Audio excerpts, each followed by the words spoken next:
আজকে সকাল সকাল ঘুম থেকে উঠে বাসি কাজকর্মগুলো করে নিয়েছি।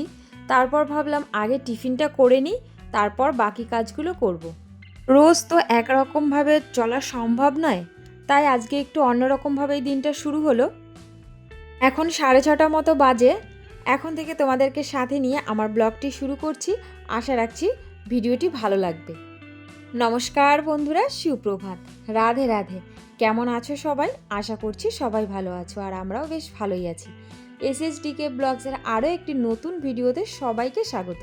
সকালে টিফিনে আজকে রুটি আর সবজি করছি। যাই হোক, ওদিকে আমি তরকারিটা বসিয়ে দিয়ে এদিকে আমি 1 কাপ মেথি ভেজানো জল আর 4টে আমন্ড খেয়ে নিলাম। যাই হোক, সবজিটা হয়ে গেছে আর রুটিটাও করে নিয়েছি। এদিকে কিছু এঁটো বাসন বেরিয়েছে, সেগুলোকে ধুয়ে নিলাম। তারপর যাব ওপরের ঘরে। যেহেতু দুপুরে রান্না করব, তাই রান্নাঘরটা আর খুব বেশি ভালো করে পরিষ্কার করলাম না, হালকা করে একটু মুছে নিয়েছি। মানি প্ল্যান্টের পাশে যে বাটি দুটো দেখছো, এই দুটো বাটি কালকেই আমি নিয়ে এসেছি। তো বুঝতে পারছি না কি রাখবো এর মধ্যে, দেখতে সুন্দর লাগছিল তাই নিয়ে চলে এসেছি। দেখা যাক কি রাখা যায়। যাই হোক, ওপরের ঘরে চলে এসেছি। ওপরের ঘরে বেড কভারটা আজকে চেঞ্জ করব। বেশ কটা দিন পর রোদের দেখা পাওয়া গেল, তাই জানলাগুলোকে একটু খুলে দিচ্ছি।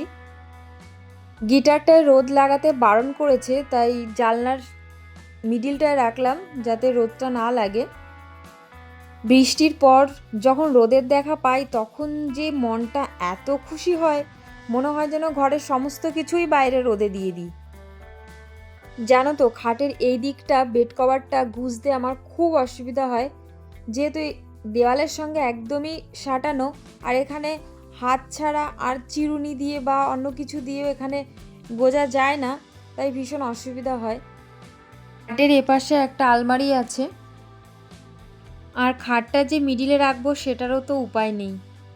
হাজব্যান্ড বাজারে গেছে, আর হাজব্যান্ড বাজার থেকে আসার আগে আমাকে ওপরের ঘরটা পরিষ্কার করে নিচে যেতে হবে। জানো তো, আজকে আমার ভিডিও করতে একটু অসুবিধা হচ্ছে, কারণ আমার ট্রাইপডটা ভেঙে গেছে, তাই এখন ভিডিও করতে আমার একটু অসুবিধা হচ্ছে।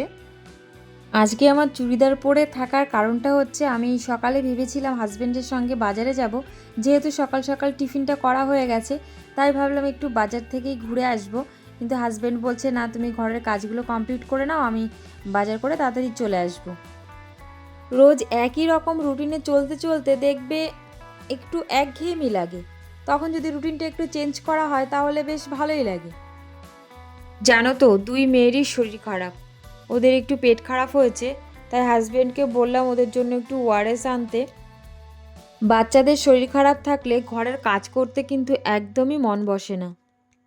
যাই হোক, তবুও কাজগুলো তো কমপ্লিট করতে হবে। এদিকে হাজব্যান্ড বাজার থেকে চলে এসেছে আর ওদের জন্য ওআরএস নিয়ে এসেছে, আর এদিকে মাছ কাটাপোনা আর কাঁচকলা নিয়ে এসেছে। একটু মাছের ঝোল করব আর উচ্ছে আলু ভাজা করব।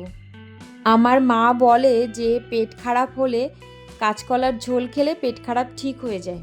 তাই হাজব্যান্ডকে বললাম যে একটু কাঁচকলা নিয়ে এসো আর কাটাপোনা নিয়ে এসো, আলু দিয়ে কাঁচকলা দিয়ে পাতলা করে একটা ঝোল করব। ঠিকই মেয়েদের জন্য একটু ওআরএস করে দিচ্ছি। আর দুষ্টু ওআরএস খেতে চায় না, ওকে যদি একটু ঠান্ডা জল দিয়ে ওআরএস করে দিই তাহলে খায়, তো ওকে একটু ঠান্ডা জল দিয়ে ওআরএসটা গুলে দিচ্ছি।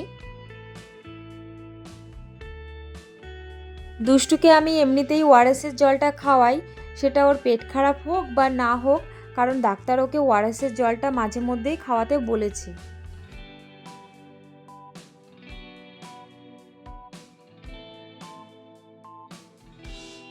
যেহেতু ওদের শরীরটা খারাপ, তাই বিছনাটা এখনও তোলা হয়নি, ওরা এখনও শুয়ে আছে, টিভি দেখছে।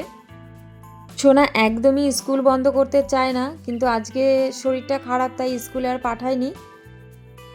এদিকে হাজব্যান্ডকে কটা ফল কেটে দিলাম। এদিকে বেডরুমটা আমি পরিষ্কার করে নিয়েছি, আর যেহেতু আজকে আমার ট্রাইপডটা ভেঙে গেছে, তাই তোমাদের সাথে বেডরুমটা পরিষ্কার করা আমি শেয়ার করতে পারলাম না। আর এদিকে আমার রান্নাবান্না কমপ্লিট হয়ে গেছে, রান্নাঘরটাও পরিষ্কার করে নিয়েছি।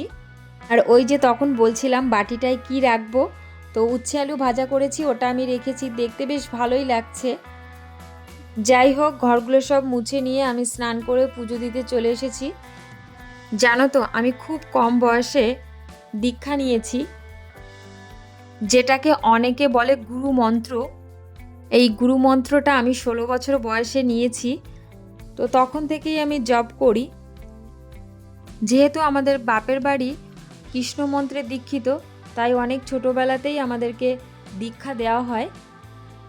যাই হোক, আজকের ভিডিওটি তাহলে এখানেই শেষ করছি। দেখা হচ্ছে পরের একটি ভিডিওতে। তত সময় তোমরা সুস্থ থেকো, ভালো থেকো, সাবধানে থেকো। টাটা।